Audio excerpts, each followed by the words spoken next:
My guest, Aaron Cohen, just said 3 words stuck out to him about this couple: isolated, introverted, and quiet. What does this mean to you as somebody who has worked in defense and has worked in intelligence? What does this say? Thank you for having me. I am very concerned that when we look at the requirements for intelligence collection, we need to be able to, and I think your guest made it very clear, collect every piece of evidence we possibly can, especially abroad. In terms of the foreign collection and the limitations that President Obama put on an executive order 2 years ago this coming January, known as the President Policy Directive 28, concerns me a great deal, because we are now placing privacy standards that are akin to the Fourth Amendment and the protections we place on Americans on foreign collection. So you're saying essentially that intelligence experts can't do their job?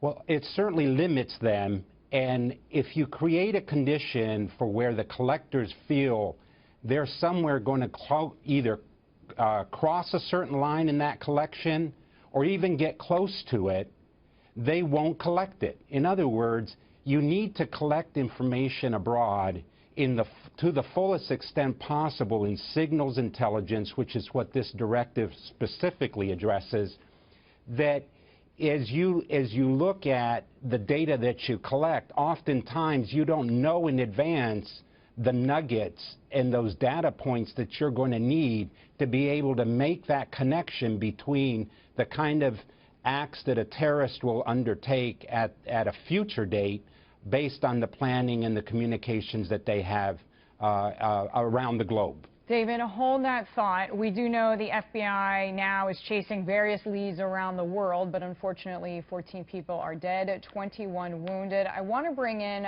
Kyle Shideler. He is with me now. He is a terrorism expert. So, Kyle, isolated, introverted, quiet.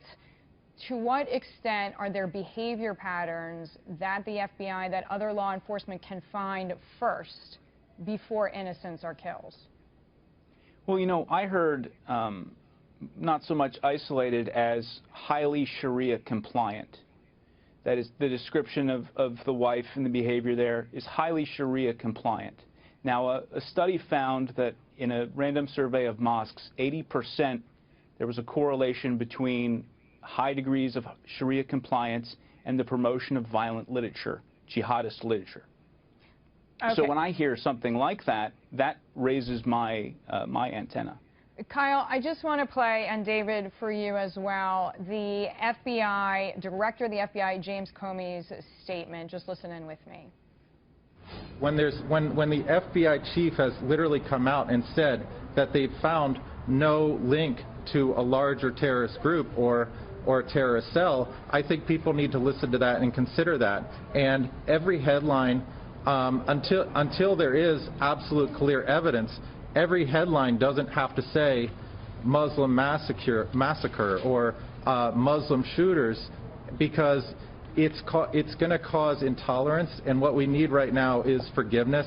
Okay, so that is obviously the lawyer, one of the lawyers for the Farouk, one of the shooters' families, making reference to what we heard earlier from the Director of the FBI, James Comey. And I'll just paraphrase James Comey. I'm sure you both know what he said, but there is no indication that this couple was part of a terror cell, and no indication that they are part of a network. Kyle, I'm coming to you first. That's an awful lot of ammunition. That's an awful lot of material for 2 people to just want to have on their own. Am I right?